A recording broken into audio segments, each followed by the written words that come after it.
जिनका कर्म इतना अच्छा नहीं होता, पिछले संस्कार अच्छे नहीं होते, उसका मन सत्संग में नहीं लगता, उचाट हो जाता है उसको कि कब खत्म हो, कब उठूं, कब भागूं। तुलसी साहब ने कि तुलसी पूरब ले जन्म से या पूरब ले कर्म से हरी कथा नहीं सुहा, के उठे के सोवे और के पर चर्चा दे चला।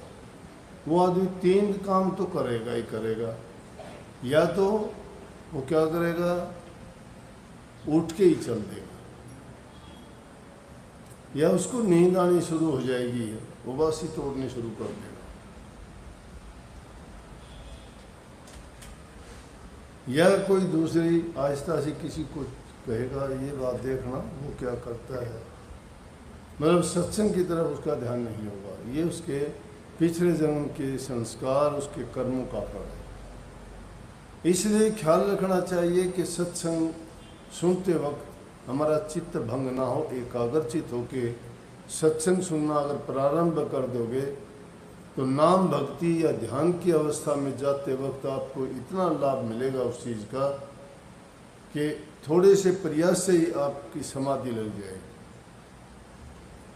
क्योंकि आपने एकाग्र करना सीख लिया है। और ये पहला दर्जा है कि मन को एकाग्र करना, एक जगह पर रोकना। मन का बिखराव है, ये घूमता रहता है, इसको आदत नहीं है बनने की, एक जगह रुकने की। तीसरी चीज, इसकी दिलचस्पी नहीं है उन चीजों में। संतों ने देखा हरि रस ऐसा रे जिसके पिए से अमर हो जाए। नाम का रस तो ऐसा है कि जिसको पीने से आदमी अमर हो जाता है, लेकिन अमर उस अमीर रस की जिसको चाह होती है वो उस अमीर रस को पहचानता है। देखने से तो देखा देखी कभी किसी को रंग नहीं चढ़ता भक्ति का। जिसके हृदय में जब तड़फ लगती है, विरह और वैराग्य पैदा होता है, तभी वो नाम जप सकता है, भक्ति कर सकता है, अपने कर्मों को काट सकता है और जीवन को पवित्र बना सकता है।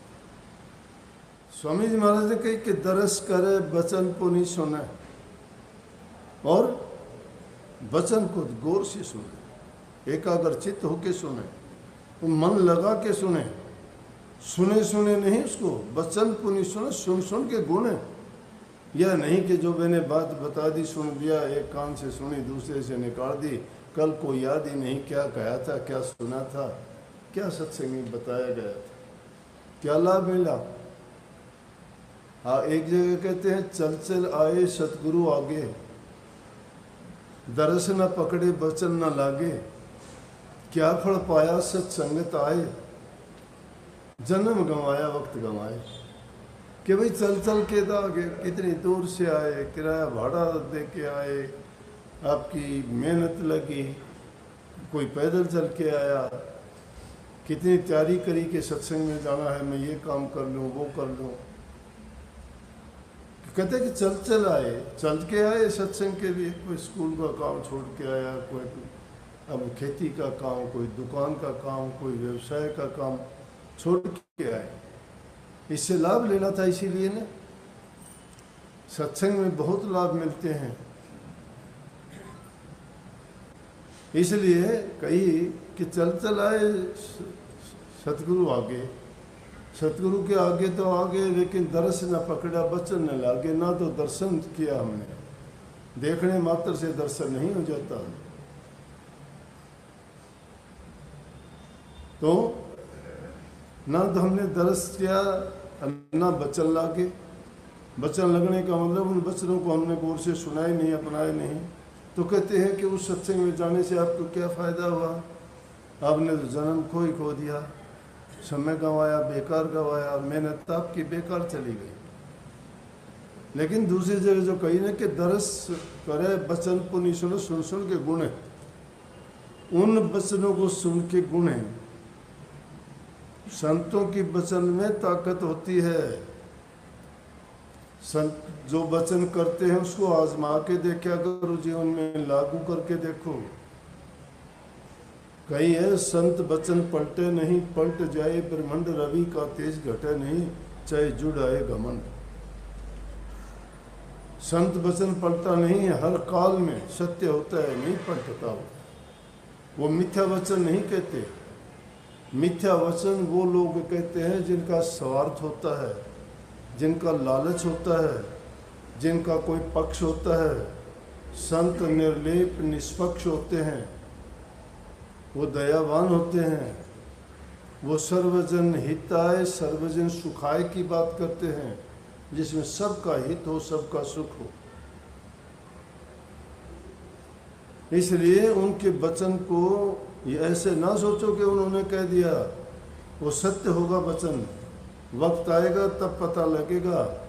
फिर वक्त जब गुजर जाए फिर आदमी कहता रहो कि मेरे को कहा तो था, महाराज जी ने, गुरु जी ने ये बताया था, लेकिन मैंने गौर नहीं किया, मेरा कर्म माड़ा था। कर्म माड़ा नहीं था, तुम्हारी लापरवाही थी, तुम्हारी मस्ती थी। वो ऐसी बेपरवाही नहीं करनी चाहिए, ऐसी बेअदबी भी नहीं करनी चाहिए। संत और महापुरुषों के पास जाके आदमी को हर प्रकार से सम्मानपूर्वक तरीके से बंदगी करे, उनका आशीर्वाद प्राप्त करे, उनसे प्यार दया की भीख मांगे। कोई दुनिया की ताकत नहीं कि उनको कोई चीज़ छू जाए, लेकिन इंसान अपना खुद बिगाड़ ले तो उसका क्या करेगा।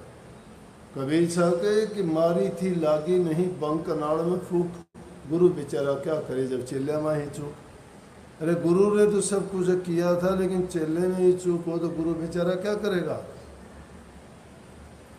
गुरु ने तो ऐसी फूक मारी थी कि तेरा सब कुछ बेड़ा पार हो जाता, सब पापों से मुक्ति मिल जाती, इस जन्म मरण की डोर कट जाती, इस काल और माया की जेड़ से छुटकारा हो जाता, ये रोज रोज का मरना जीना और दुख कष्ट भोगना इनका अंत हो जाता।